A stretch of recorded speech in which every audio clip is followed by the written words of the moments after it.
Bonsoir André Popov. Et bonsoir Antoine Janton. Vous êtes journaliste en Roumanie, journaliste pour Radio Roumanie Internationale. Parlons avec vous d'un des sujets qui font la une dans votre pays, les soupçons de pression politique sur la Cour constitutionnelle chargée de valider ou non le résultat du référendum sur la destitution du président Traian Băsescu, une destitution souhaitée par la coalition de centre-gauche actuellement au pouvoir, l'Union sociale libérale. La Cour s'est tournée vers le Conseil de l'Europe, vers l'un de ses organes plus précisément chargé du droit constitutionnel, la Commission de Venise. Cette commission a publié hier un communiqué très critique, André Popov.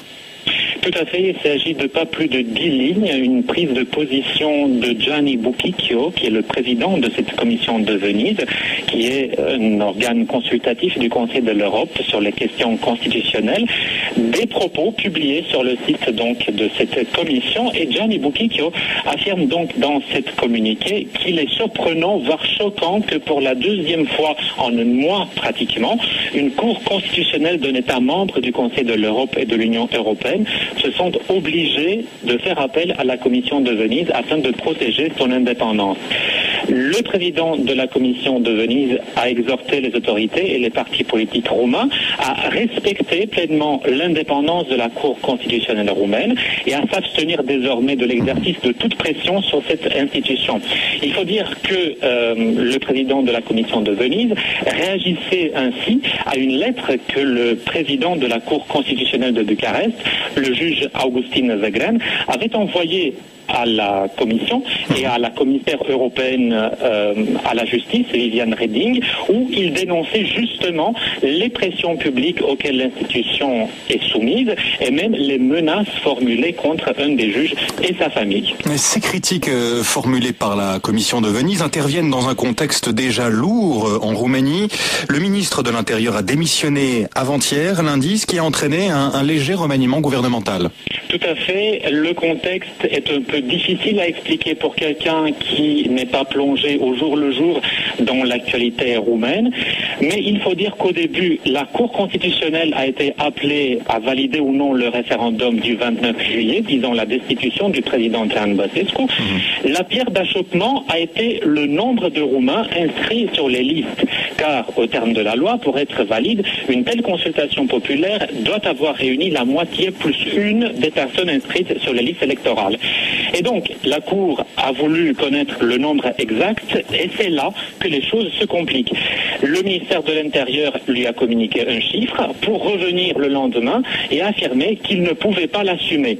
Tout un tollé s'en est suivi. Le ministre Ioan Rus, vous l'avez dit vous-même, ainsi que son collègue délégué à l'administration ont démissionné et ils ont été suivis dans cette démarche par le ministre délégué au milieu des affaires.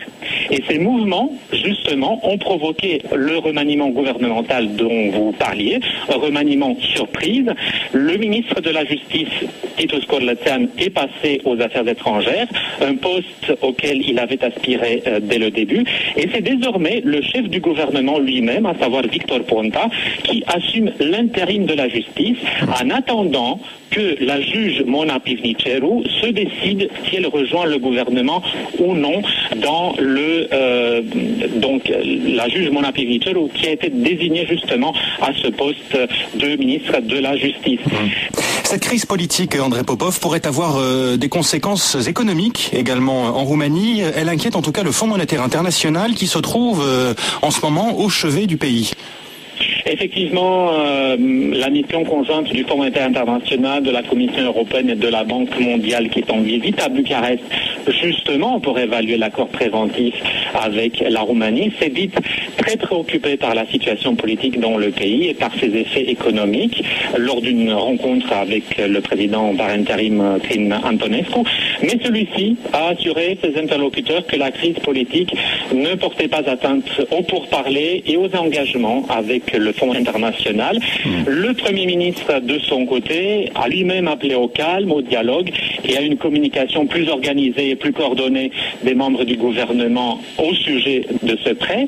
Mais il est très important de souligner aussi le fait que le gouverneur de la Banque centrale, Muguris Erescu, qui actuellement est une des personnalités qui jouissent d'une des cotes de popularité les plus importantes de Roumanie, à savoir 45%, ce qui est un pourcentage très élevé ici, est sorti de sa réserve pour appeler les hommes politiques au dialogue et s'est exprimé d'une manière assez non conventionnelle pour un gouverneur de banque centrale, et il a dit, et je le cite, celui qui ne sait pas dialoguer peut s'en aller chez lui. Et il a dit vraiment tout cela dans un contexte très chargé. Merci Andrei Popov, journaliste à Radio Roumanie Internationale. Merci et bonne soirée.